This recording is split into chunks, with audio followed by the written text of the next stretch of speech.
This is Lisa from Mobile Tech Review, and this is the Samsung Omnia 2 for Verizon. This is a Windows Mobile 6.5 professional phone with a 3.7-inch AMOLED display, as you can see, auto screen locking feature.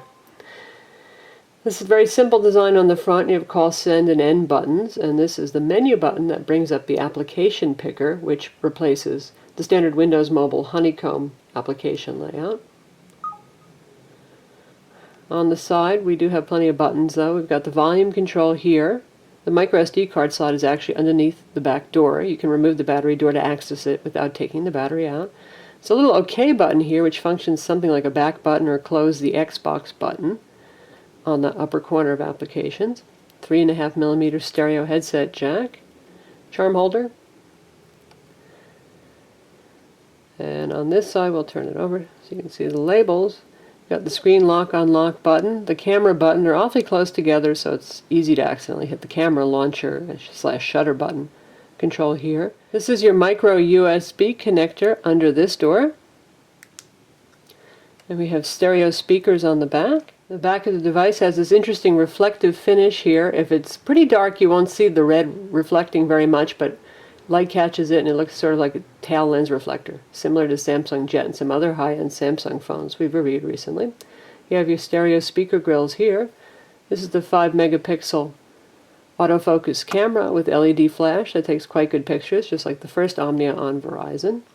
So let's take a look at the Samsung TouchWiz 2.0 user interface customizations that pretty much overrun most of Windows Mobile. Now, since folks are not in love with Windows Mobile's user interface anymore, that might not be a bad thing, but in our opinion, that this doesn't compete with what HTC has done with their TouchFlow 3D and Sense UIs. You have 3 home screens, similar to Android. There are little dots up here. It can be a little hard to see depending on what desktop you've picked, and you can swipe between desktops. And you can put widgets on each desktop. That's the reason why there are so many. As you can see, here's a calendar widget. They do take up some space. If you touch here, you've got the familiar TouchWiz icon bar, and you can add and remove these. You can download more since this is TouchWiz 2.0, but it's a lot of kind of repeat things like calculators, calendars, timers, that kind of thing. But there are a variety of ones for VCast services. There are shortcuts to YouTube. It really is just a shortcut to the mobile player. The wireless manager, if you want to use something, you just drag it out right here and you can control the phone, Bluetooth, and Wi-Fi radios, or just put it in airplane mode quickly. Facebook widgets, wallpapers, and you can put things on just by dragging them back, as you saw. Sometimes it is a little hard to control swiping versus accidentally dragging something back onto your bar.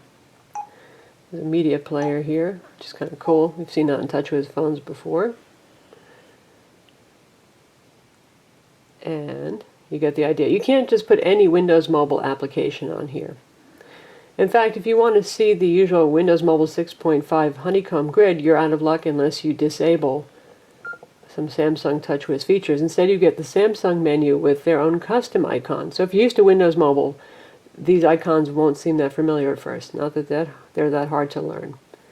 So we've got dots up here again that indicate how many screens of icons there are, because Samsung puts a lot of software on here. Besides the VCast service shortcuts to VCast Music, VZ Tones, Song ID, and all that, you've got a lot of custom applications. They have their own file manager, for example, and they have their own version of a memo pad, which is different from the usual built-in notes application. It supports some painting and drawing and stuff. They have their own streaming video player over here, a video editor, unit converter, all sorts of stuff. So there's a lot of software here to play with, and some of it's pretty good. Some of it, the user interface is slightly baffling. It's almost always finger-friendly, but there'll be occasional elements that are too small to operate easily, and you'll have to use your fingernail to poke at it. For example, that's a nice big X button right there. But if you want to interact with, say, the wireless manager by doing this, you have to make sure to use your fingernail to poke. Since it's a resistive screen, you can do that.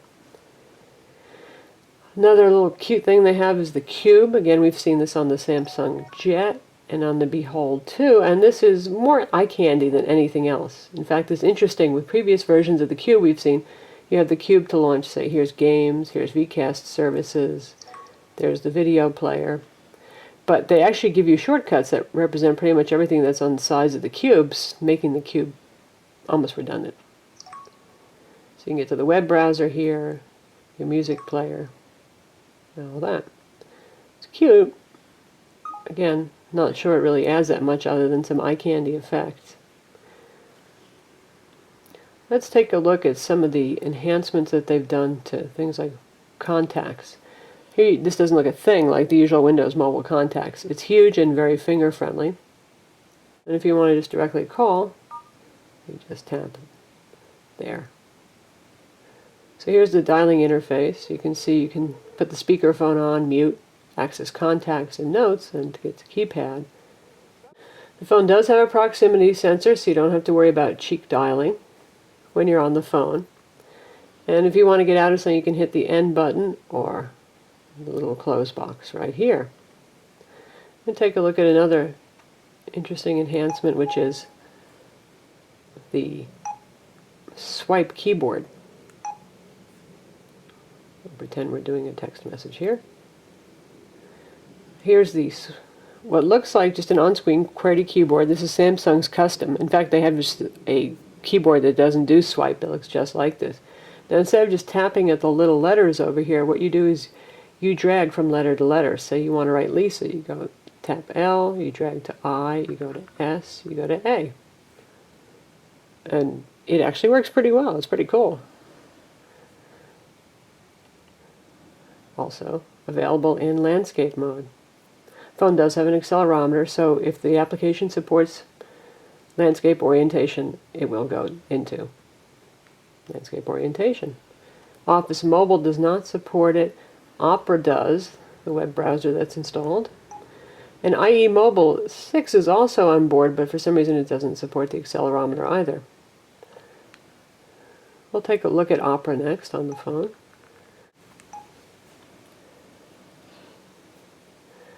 This has an 800/480 display like the HTC Touch Pro 2 and the HTC Pure and the HTC Imagio. So you get to see a lot on screen. Here we'll load our website in Opera. This is over Verizon's EVDO Rev A connection. We don't have a great signal here, so if you have a good connection, then you can expect faster page load times. Samsung hasn't disclosed what CPU is in here. Word was that the GSM version of this phone had an 800 megahertz Samsung processor, but hard to say.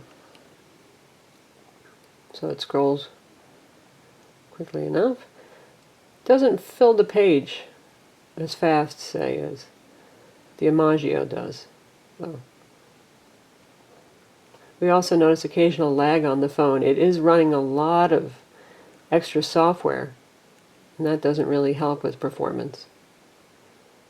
And it only has an oddball 208 megs of RAM. Usually you see 256, or sometimes even better for a high-end Windows mobile phone. But typically there is about 40 megs of free RAM to run programs. For storage, this has 8 gigs of flash storage. So you're not going to run out of space anytime soon. You can have a video library, plenty of music, and lots of applications installed. The phone also has a GPS. It comes with VZ Navigator.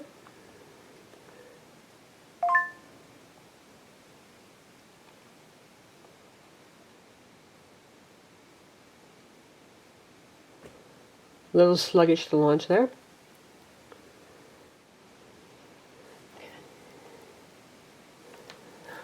So here we are in VZ Navigator. You have spoken turn-by-turn directions with on-screen directions here, maps and traffic, POIs, movies and events, which is pretty cool, and local search.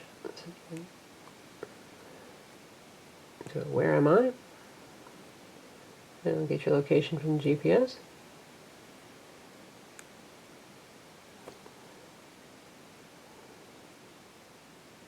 Again, VZ Navigator is a little laggy on this device.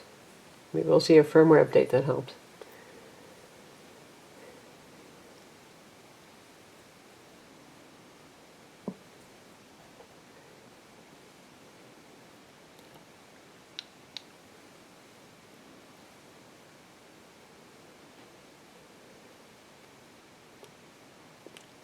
You can see VZ Navigator actually supports the accelerometer.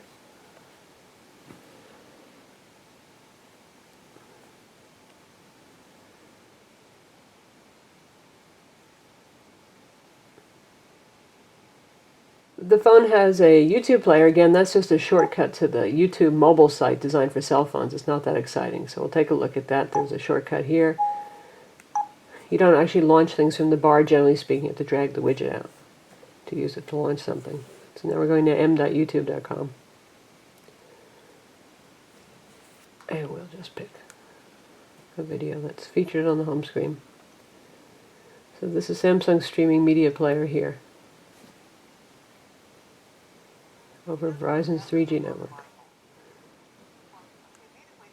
If you want full screen, you have to choose full screen from the menu that doesn't use the accelerometer. It's a pretty high resolution device, so these YouTube mobile videos are fairly stretched and they don't look super sharp. It's not the phone's fault so much as the content being delivered. And the phone also has VCast video and music. Unfortunately, our phone is not set up to access that at this time because it's technically not been released yet.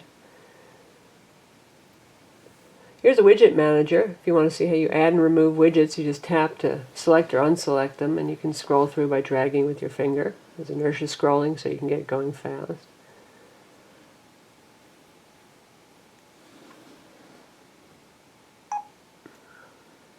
You can turn on and off the auto hiding feature where the widget bar on the left automatically retracts, which mostly seems like an annoying feature. That's the widget bar selection.